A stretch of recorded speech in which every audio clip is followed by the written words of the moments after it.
Okay, hi. So this is a Bankfirst piece of paper with, so that is your first person on this piece of paper, and the beneficiary is presented by Melissa Marie Cathcart, ABN 813610600998. You'll see that's listed as a charity, private charity.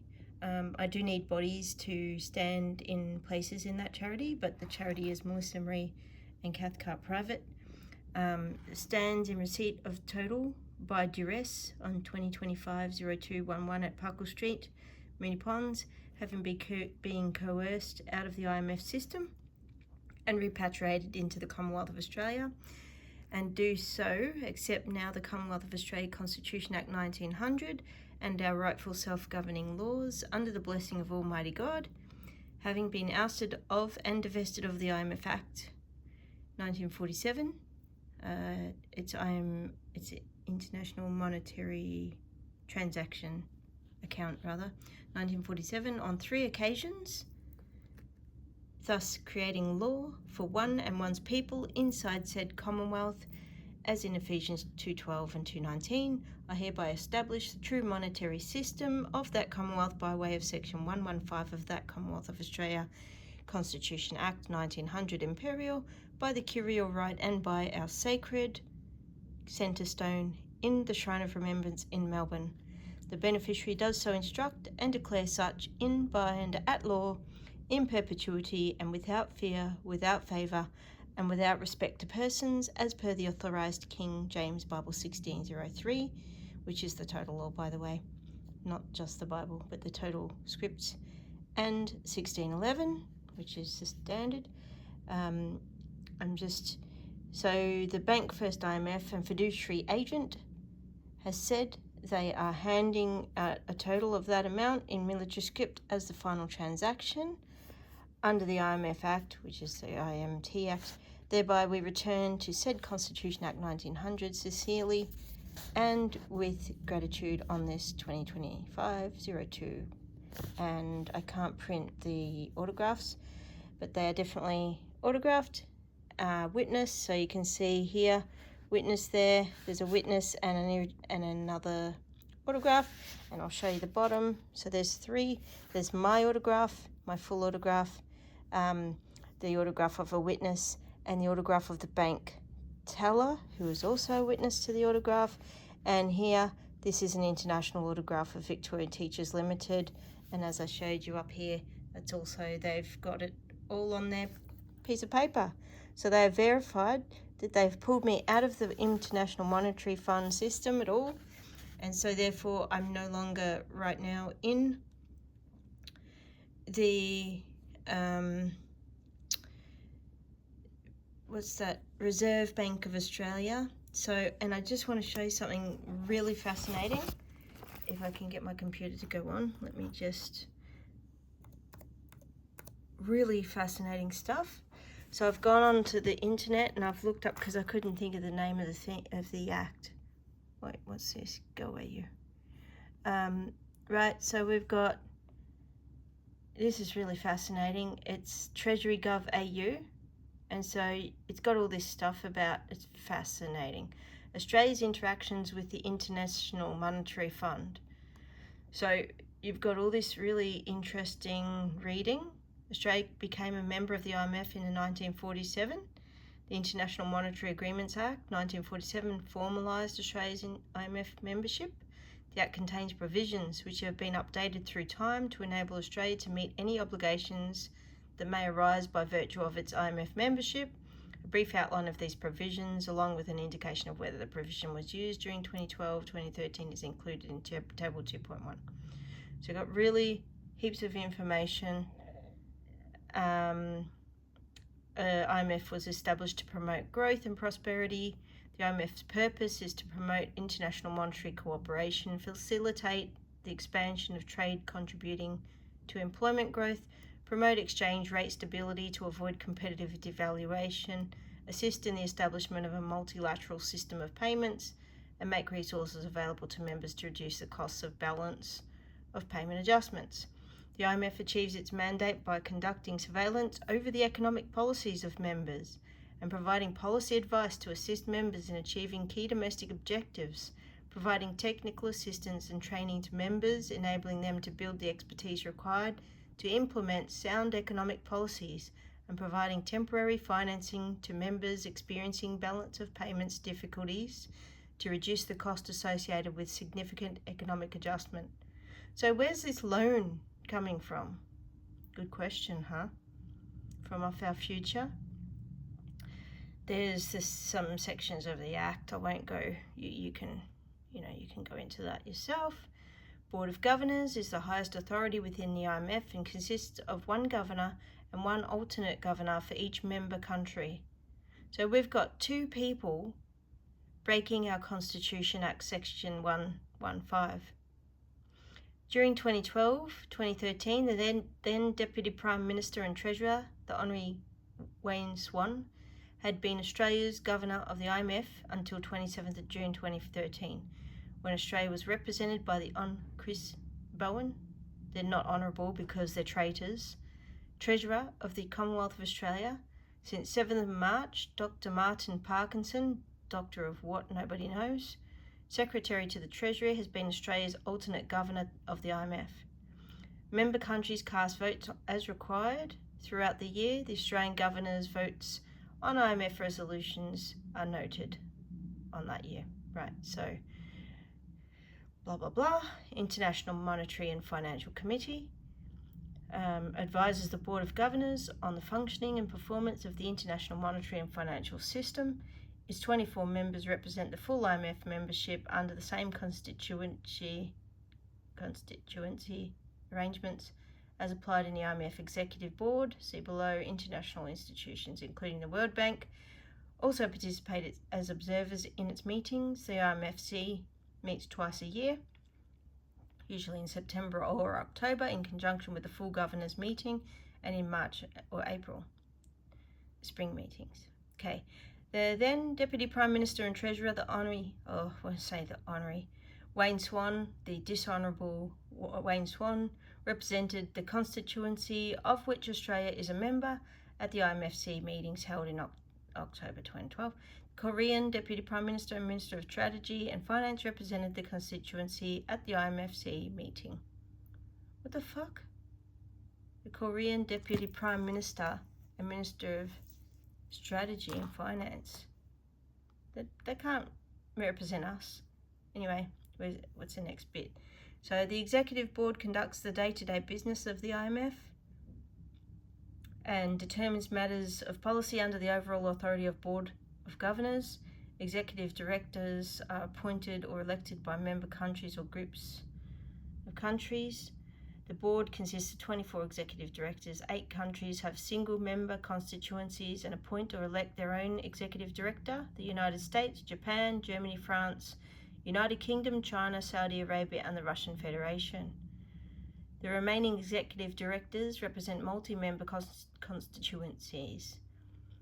The constituency of which, of which Australia is a member, the Asia and the Pacific constituency, comprise Australia, Kiribati, the Republic of Korea, Marshall Islands, Federated States of Micronesia, Mongolia, New Zealand, Palau, Papua New Guinea, Samoa, Seychelles, Solomon Islands, Tuvalu, Uzbekistan, and Vanuatu. As of June 2013, Australia's constituency held 3.62% of the voting power in the I.M.F, and Australia independently held 1.31%, which is quite high compared to how much the total of all those islands. So the executive director is supported by an alternate executive director and a number of senior advisors and/or advisors from various countries represented in the constituency. While the executive director may speak on behalf of the individual members of this constituency, in the event of a formal vote in the executive board, all votes of the constituency must be cast as a block.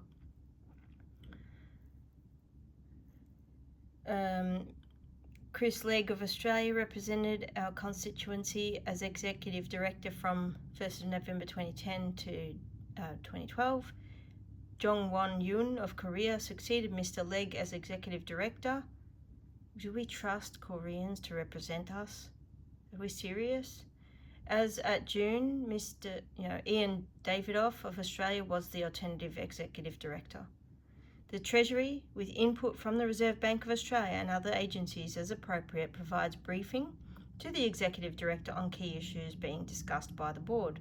So here we go, the Reserve Bank of Australia comes into it, which is not the I.M.F. They're two different things. Really fascinating. Let's keep reading. In accordance with Article 4 of its Articles of Agreement, the I.M.F. conducts regular discussions with the authorities of member countries on economic policies and conditions. Australia's 2012 Article 4 consultation included a visit by I.M.F. staff from 6 to 20 September 2012. During their visit, they spoke to the then Deputy Prime Minister and Treasurer, the Honorary Wayne Swan, the traitorous Wayne Swan, met with Treasury officials, the Governor of the RBA and senior RBA officials. They also met with officials from other agencies in the Treasury portfolio, including the Productivity Commission and the Australian Prudential Regulation Authority, and representatives from the business community and unions. The 2012 Article 4 staff report for Australia was released in November and is available at www.imf.org. Part 2. Australia's shareholding in the International Monetary Fund and financial transactions.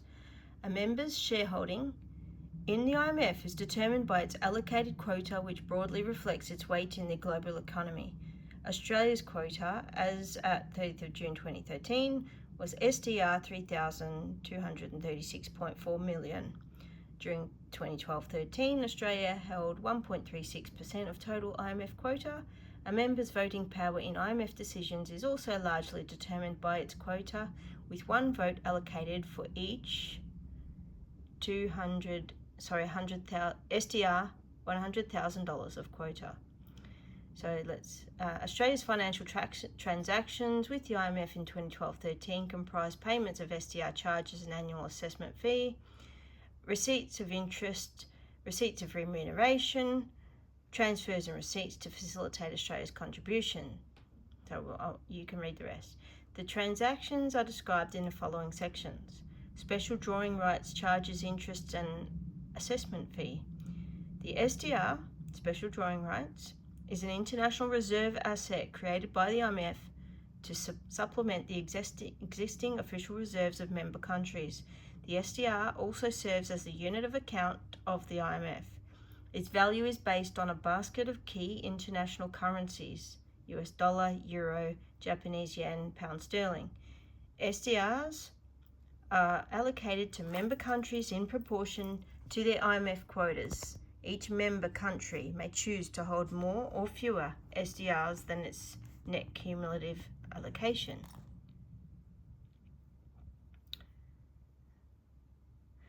Australia's cumulative allocation of SDRs in June 2013 was SDR 3,082.2 million, while its actual SDR holdings were 2,925.5 million. Australia's SDR allocation is held by the RBA, having been sold to the RBA by the Commonwealth in exchange for Australian dollars. Right there, you have that little paragraph right up here. There it is, traders, and it named those traders earlier. Sold. The Commonwealth didn't sell it because the Commonwealth wasn't doing business in that way. Thank you very much, you bloody liars. The Commonwealth was not doing that business. Australia might have been, but the Commonwealth of Australia wasn't. And here we have the separation, because this is not activity under the Commonwealth of Australia Constitution Act 1900 Imperial. You do not have the curial right or power to do that to our people. The I.M.F. levies charges on the SDRs that have been allocated to each member and pays interest on the SDRs that are held by each member. Charges and interest payments are accrued daily at the same rate of interest and paid quarterly. The rate of interest on SDR holdings is calculated weekly and is based on a weighted average of representative interest rates on short-term debt in the money markets of the SDR basket of currencies. In 2012-2013, the Australian government paid charges of SDR 2.7 million, Australian 3.9 million on net cumulative allocations, and the RBA received SDR 2.6 million, which is Australian 3.7 million, interest on its holdings. So the RBA is receiving all of the payment that we make to the I.M.F.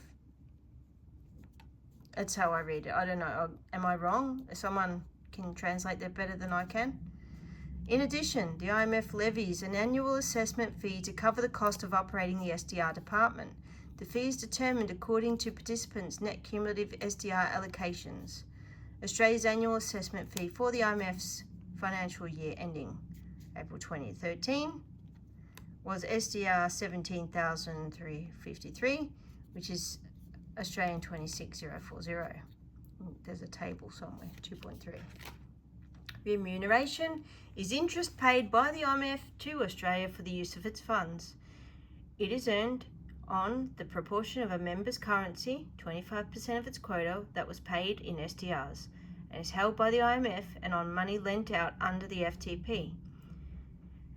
The amount of a member's reserves held by the I.M.F. can change frequently through the year. It increases when the I.M.F. calls on the member to contribute some of its currency to lend to other members, and decreases when borrowing members make repayments to the I.M.F. that are then returned to the member. So it's all a Ponzi scheme of loans to everybody else while our people go homeless. Right. Remunerations is accrued daily and paid quarterly, and the rate of remuneration is equal to the SDR interest rate minus an adjustment for burden sharing if applicable. Australia received remuneration payments in 2012-13 totaling SDR 788,948, 1.2 million Australian. The I.M.F. burden sharing mechanism makes up for the loss of income to the I.M.F. from unpaid charges by member countries. Resources collected from members under the burden sharing mechanism are refundable to them as arrears cases are resolved, as may be decided by the I.M.F. Thus, resources collected for unpaid charges are refunded when these charges are eventually settled. The burden sharing rate was only positive for periods of July, January, and April.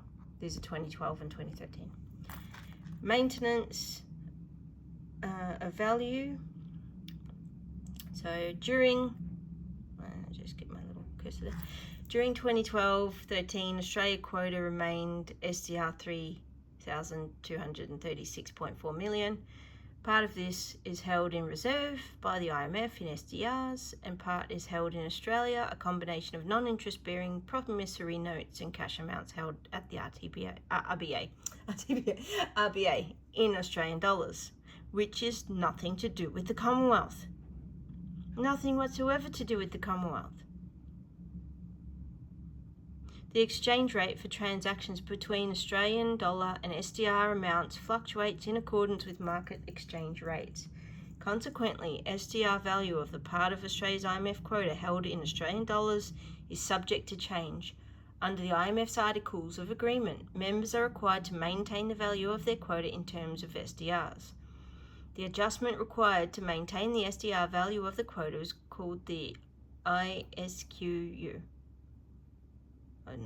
Maintenance of value adjustment, and is settled annually following the close of the I.M.F's financial year. I think they've got a typing error there, which doesn't surprise me. They've probably already taken the poison, so they're too stupid, or just trying to obfuscate something.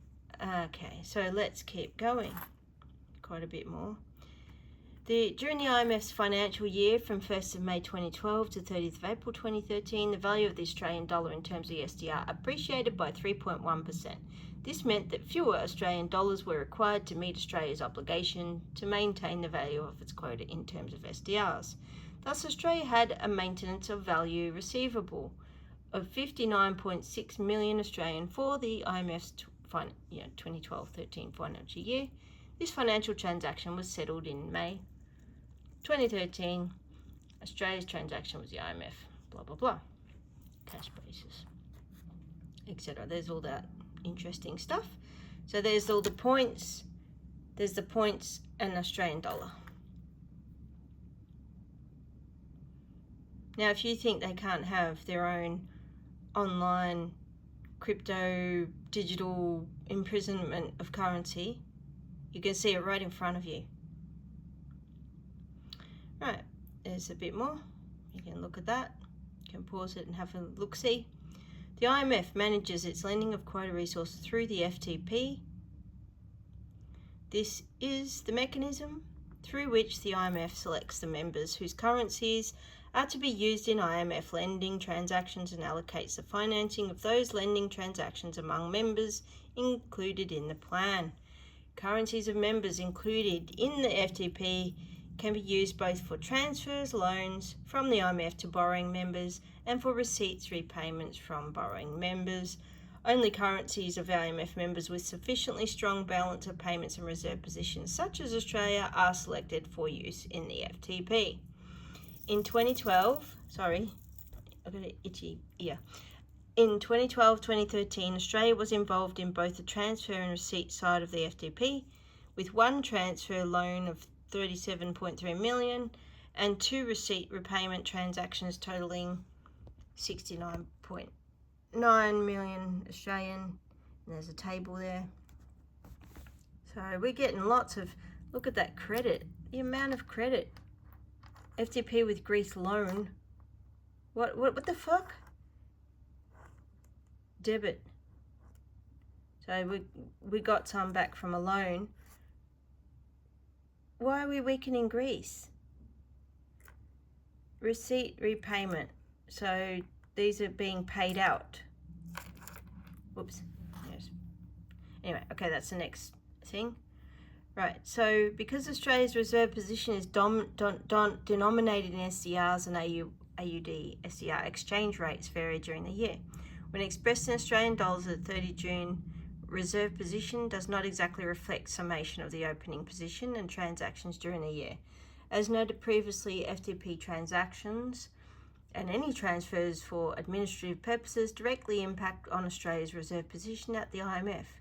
With the value of receipts outweighing the value of transfers, the amount of Australia's reserves held by the I.M.F. fell during the year. So this is going back, yeah? So you can see that. This reserve position forms part of Australia's liquid international reserves because, subject to the representation of a balance of payments need, Australia can convert its SDR-denominated reserve asset into usable currency by drawing on the I.M.F. In addition to FTP-related transactions, Australia also contributed lending under the expanded NAB. The NAB was activated twice during that time, following approval by NAB participants, including Australia, with each activation period lasting 6 months.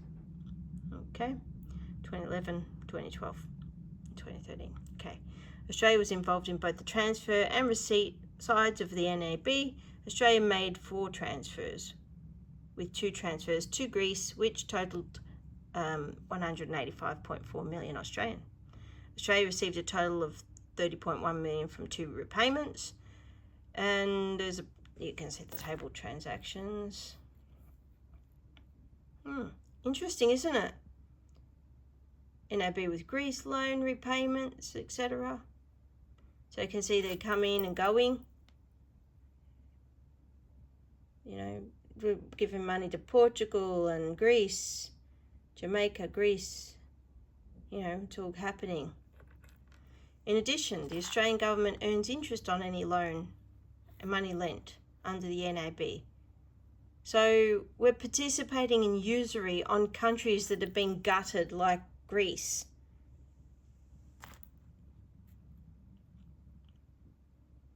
Unbelievable. In addition, the Australian government earns interest on any money lent under the NAB at the same SDR rate that is used to calculate remuneration and pay SDR charges. like remuneration and charges. NAB interest is accrued daily and settled quarterly. Right? So there's a lot of NAB loans. So the Australian government received interest payments on its outstanding NAB loans of SDR 417556, Australian 613119. You see the table. Right, so, and key activities of the International Monetary Fund. Let's keep going. The I.M.F. continued to assist members to adjust to the changing nature of the global economy by identifying systemic risks and designing strong policies to respond to threats to domestic and global stability through assessments in its various multilateral and bilateral surveillance products and active engagement with its member countries. In addition, the fund continued its reform of surveillance activities and closely monitored and encouraged the implementation of the 2010 I.M.F. Quota and Governance Reform Package. Several innovations to the fund's surveillance framework came to fruition in 2012-2013 following recommendations of the 2011 Triennial Surveillance Review. 3 important upgrades include the new integrated surveillance decision, as well as the launch of a pilot external sector report and spillover report. These initiatives bring together the bilateral and multilateral perspectives of the fund's policy advice, sharpening the fund's analysis of spillovers and cross-border effects, and focusing on the stability of the international monetary system as a whole. In light of ongoing economic instability, the I.M.F. continued to push for the completion of an agreement to double I.M.F. quotas from SDR that to SDR, which also includes a corresponding rollback of credit arrangements under the NAB. In addition, to help strengthen the global financial safety net, fund members made additional pledges to boost the fund's borrowed resources through bilateral loan and note purchase agreements. I just have a question. Where's the fucking loan coming from? You can't loan, like, how can the whole earth be in debt to anything? There's no such thing. Who's running this show? Because it's not us. We don't do this shit to ourselves, to our people. Demand for fund resources remained strong throughout 2012-13 due to the environment of uncertainty from the ongoing crisis and financial market volatility. 5 non-concessional financing arrangements were approved by the Executive Board for a gross total of $75.1 billion, with more than 90% of new gross commitments allocated to 2 successor arrangements under the flexible credit line. For Mexico and Poland, for the fund's low-income members, 9 countries had arrangements approved or augmented with support from the PRGT.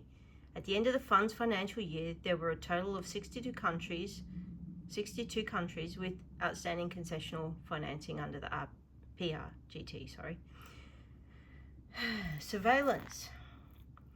Under its Articles of Agreement, the I.M.F. is responsible for overseeing the international monetary system and monitoring the economic and financial policies of its 188 member countries, and activity known as surveillance. Effective surveillance involves identifying possible risks to domestic and external stability and providing independent, objective and persuasive assessments and advice to policymakers at the national, regional and global levels. During 2012-13 financial year, the I.M.F. continued its reform agenda to strengthen surveillance, with recommendations of the 2011 Triennial Surveillance Review providing the strategic direction for reforms. The I.M.F. continued its spillover analysis with a second spillover report which examines the external impacts of domestic policies in the 5 largest systemic economies, comprising China, the Euro area, Japan, the United Kingdom and the United States.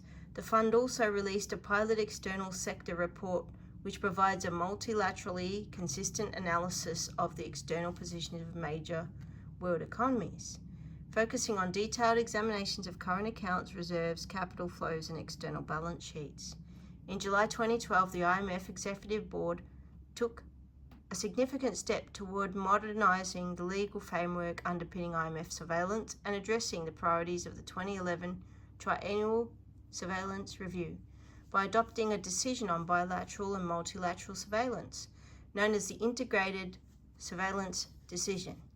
The new ISD has facilitated better integration of bilateral, multilateral, and financial sector surveillance.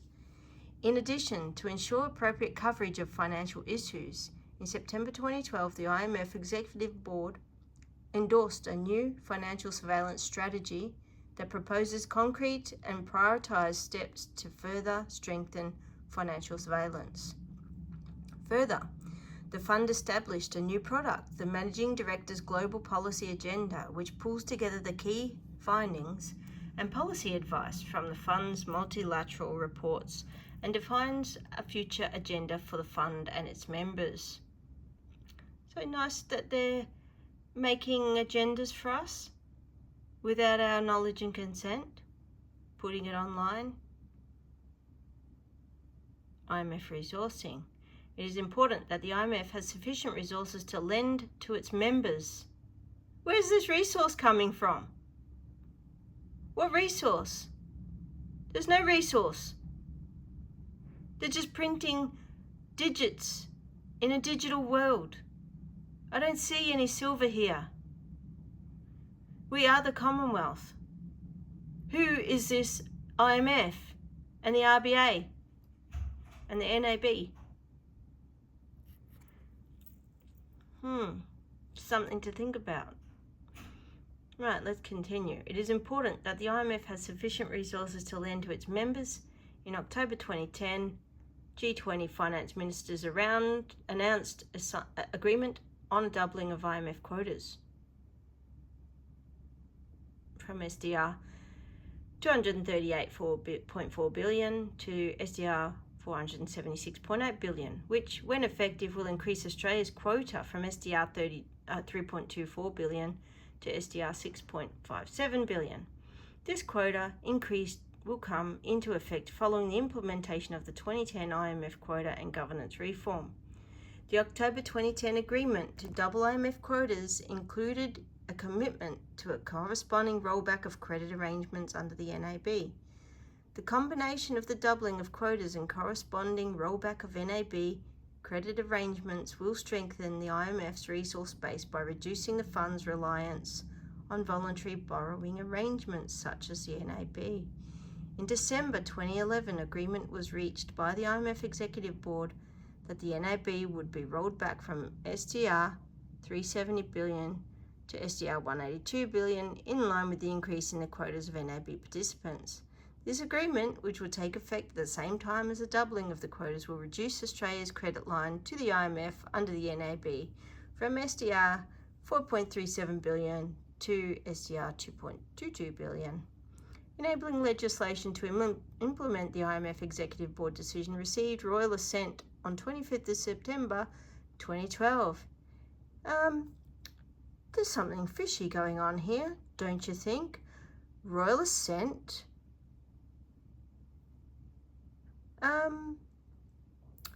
As far as I'm aware, there was this little thing that happened in, was it 1972, 1973? Oh, that's right, we forget about that, don't we? And what about that little thing that happened in, was it 1986? The little Australia Acty thingy? Oh, there's no royal assent. What the hell? What's going on? How did they get royal assent? The Executive Board decision received royal assent. Something to think about. As the effects of the global financial crisis continue to play out, it is important that confidence is maintained in the ability of the I.M.F. to meet the potential financing needs of its members. To this end, at the I.M.F. World Bank Spring meetings in April 2012 and subsequently, I.M.F. members have announced commitments to temporarily increase the resources available to the fund through bilateral loan and note purchase agreements totaling more than US $471 billion. billion. Australia entered into a bilateral loan agreement with the I.M.F. on the 13th of October 2012 to lend SDR 4.61 billion. The enabling legislation for the loan agreement received royal assent on 28th of June 2013. How? That's not even possible. The loan has a term of 2 years and may be extended for an additional 1 year by the I.M.F, notifying Australia of an extension and a further additional year with the consent of Australia. If you are in Australia still, people, you don't understand this. If you don't understand this and you think you're in the Commonwealth still, I wish you luck. Because this is not how the Commonwealth runs. The Commonwealth is not enslaved by this system. And as you saw, we've gone back to the Commonwealth. Don't know how we're going to manage, but we're self-determining as a people. Whereas Aboriginals, mixed race, whoever decides they're Aboriginal, because you can just say yes to the court.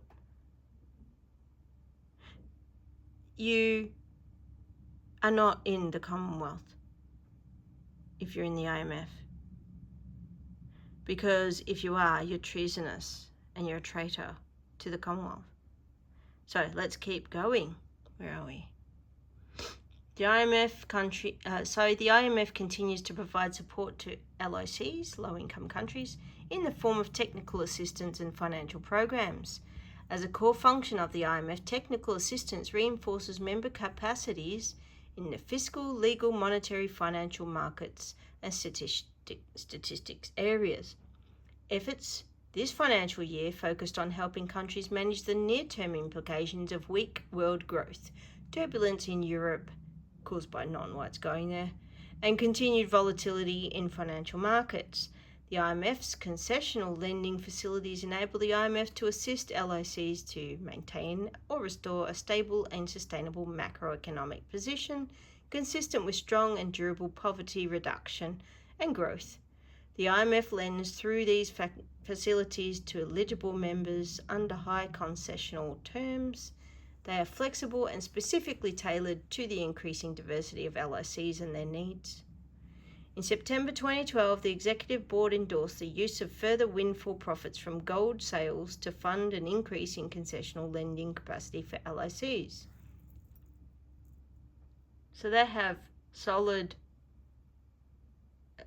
commodities like gold, and they're using AUD for the rest of us. Interesting. So Australia has agreed to this second decision and will return its share in the second distribution to support concessional lending for LICs. Further, in April 2013, Australia returned its entire share from the first distribution of windfall profits from gold sales to the PRGT. So people like me, we've been put on the street and different things. I've got a couple of items that I've showed you in another video. And when I run out of ability to pay, I'll be sleeping on the street anyway because of this. Because the people, we don't have trades anymore. All those trades are sold to India and China and Korea and everywhere else. And what about us? What about our homeless sleeping on streets? What about the Commonwealth? The real Commonwealth, the living Commonwealth. Ephesians 2:12 and 2:19. Where are we? Well, we're here. It's time to stand up. Really stand up. A lot of these people, they're going online and they're not reporting the freaking crimes. They're not taking it into the court and dealing with it in the court, the crimes, battling fines, but not dealing with it in the court. Go to the courts. Do the fucking things. The crimes. Not the law-tarding. I don't even know. Anyway, in April 2013, the I.M.F. reviewed the framework for eligibility to use concessional resources through the PRGT. Special provisions were made that allow microstates, many of whom are Australia's regional neighbours and with whom we share a constituency, to be eligible for concessional financing. Cumulative access limits to the Rapid Credit Facility, a facility that provides emergency assistance to LICs facing urgent balance of payment needs, were also increased. Oh, how lovely. Aren't they pretty? Okay, so throughout 2012-13, Australia has been a strong proponent of full implementation of the 2010 I.M.F. quota and governance reform. Once ratified, the reform package will double total I.M.F. quotas to approximately SDR 476.8 billion, shift more than 6% of quota shares to dynamic emerging market and developing economies and to underrepresented, and will protect the quota shares of the poorest members of the fund. In addition, the 2010 reforms will lead to an all-elected executive board, advanced European countries committed to reducing the combined representation on the board by 2 chairs, and there will be further scope for appointing second alternate executive directors for large multi-country constituencies. In 2013, Australia, in its position as a co-chair of the International Financial Architecture Working Group, monitored and encouraged prompt implementation of the 2010 reform by the G20 members. In addition, Australia is a strong advocate of further I.M.F. reform following the implementation of the 2010 reform, and has actively supported the timely completion of the comprehensive 15th General Review of Quotas, which is due for completion by January 2014. This is quite an old piece of work, isn't it? Nicely done, where Australia is admitting that it's not the Commonwealth, it's participating in usury. And here we go. How did you find your experience? It doesn't, it's not easy to use. I just set that up. I just give him hell. Could cease in usury and anti-whiteism, apartheid is, anti-whiteism, oops, I spelled it wrong, hang on, anti-whiteism, apartheid being a crime, and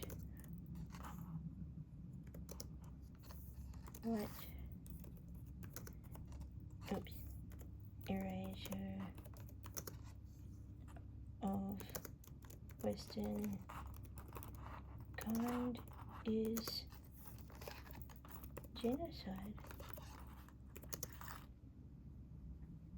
Next. Oh, that's nice. Yeah, right. You can have my email. I'll just write it here. I don't want to be. Oops. Just let me write that. I don't want to.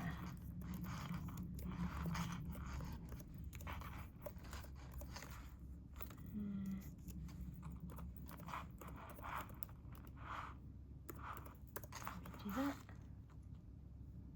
I wrote it, you dumb shit. Okay, start again.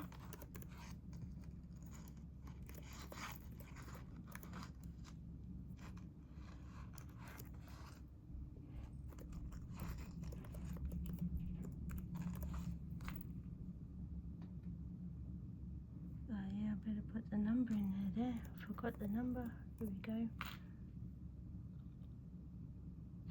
I appreciate your feedback. Look at this. What reconciliation? Australia, piece of shit. We do not respect any of their shit because it's all bullshit. Cut it out, Treasury Gov AU. We do not respect persons. We do not give away our land. It's our country. It's a Western country made by Anglo-Celtic, Germanic, Norse peoples, not by mixed race Samaritans who don't know how to be reasonable about their own people. And we won't have this. So the Commonwealth of Australia is not part of here. They're pretending that they're representing the Commonwealth, when in fact what they're doing is they're just selling out to debts against us as peoples on this land. And of course there are so many foreigners here that don't care. Oh, I don't know. Australian government. Who are you, Australian government? Who are you? And what are you up to? What are you up to? Quite a long thing, isn't it? You can find this in your own computer, in your own, internet search. There's all these sections and different things you can look up. Views, inquiries, publications, topics, banking, budget. There's heaps of stuff. Future made in Australia is going to be all chinks here. We'll excuse the term. Non-whites, we'll say. It's going to be all non-whites. Future made in Australia is going to be all non-whites. Some whites maybe, a couple here and there. Accountability. Accountability, my foot. Let's go there, see what they're doing. Annual reports, corporate plan, emissions reduction, fucking hell. Enterprise agreement, portfolio, budget statement, regulator, performance, reconciliation action. Fuck off. We want our reparations for when the Ottomans stole our kids and put them in slavery in what became British Palestine. Because it had to become, because they couldn't keep the peace over there because they're all non-whites. Annual child safety statement, aligning with the international standards, blah blah blah, executive remuneration, grants. They're going to give us some grants. Integrity. Oh my God, they're saying they're Commonwealth whilst going to the International Monetary Fund.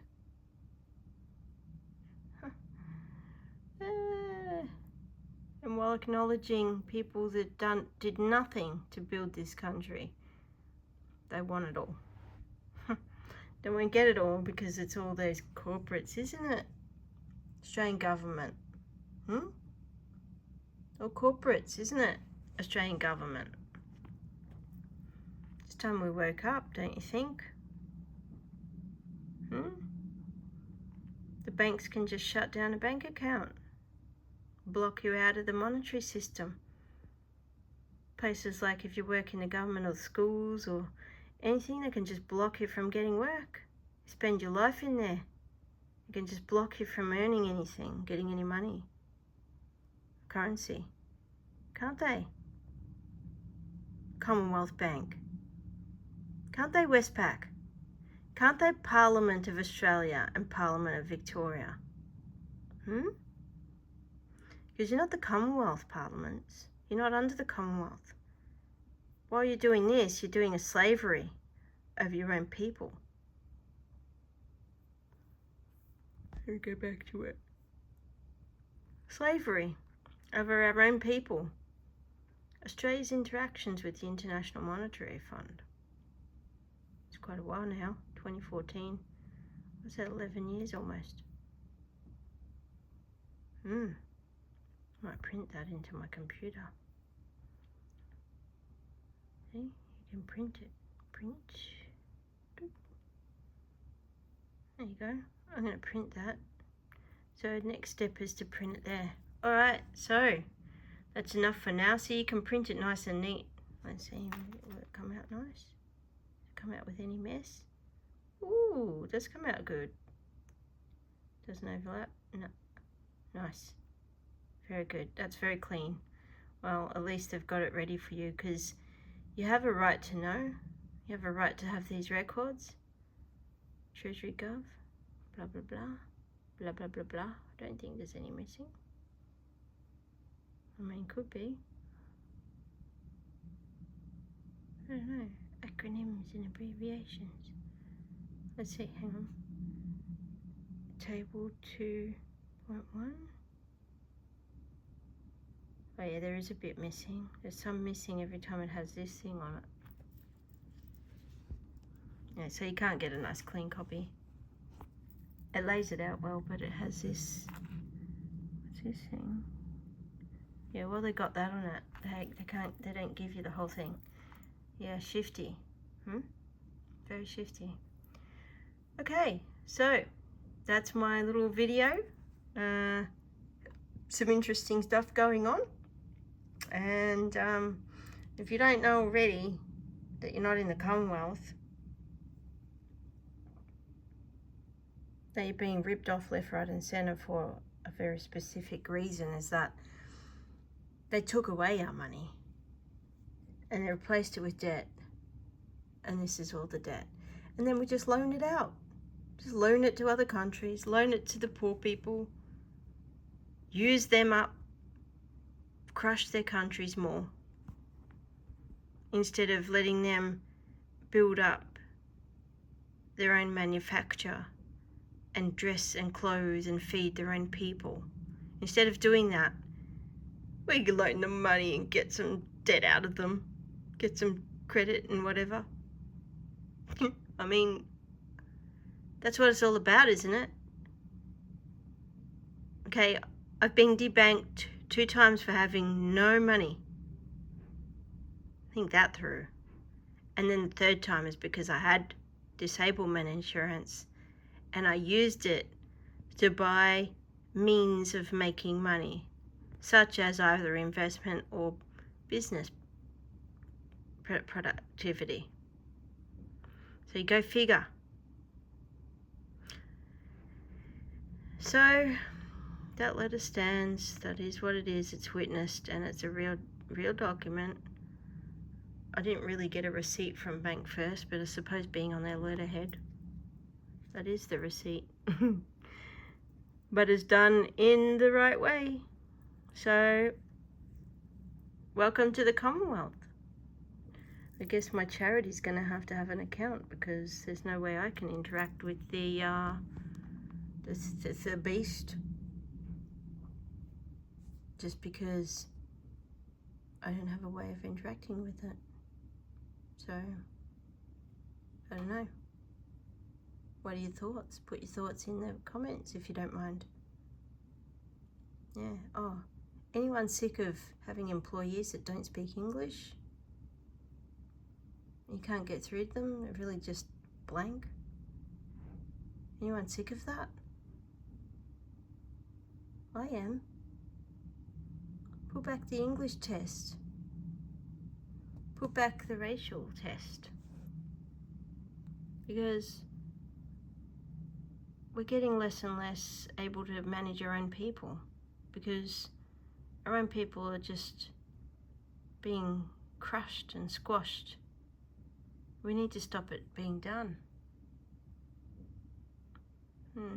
Anyway, those are my thoughts, and the I.M.F shouldn't be on our shores.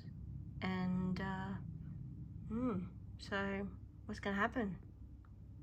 If we want money, we have to join in. If we want to live, we have to participate in usury against poorer nations, poorer countries. We have to actually participate in usury at all. I mean, if I had been saving money into the bank, they would have given me a loan to get a home.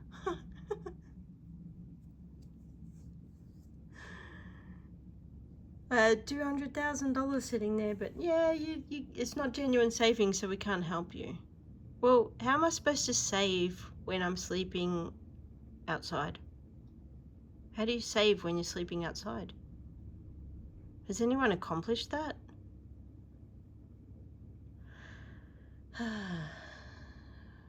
Anyway, once you get to a certain age, it doesn't matter anymore. So, I don't know, folks. You're gonna pull together and come and earn money, or what? We're just gonna forget about it. We're probably just gonna forget about it. Anyway, my details are in a different video. Go ahead and listen. Chuck me on 2 times. I know I'm boring, but anyway, hopefully this one gave you some interesting food for thought. And yeah, thanks Australian government. Nice evidence.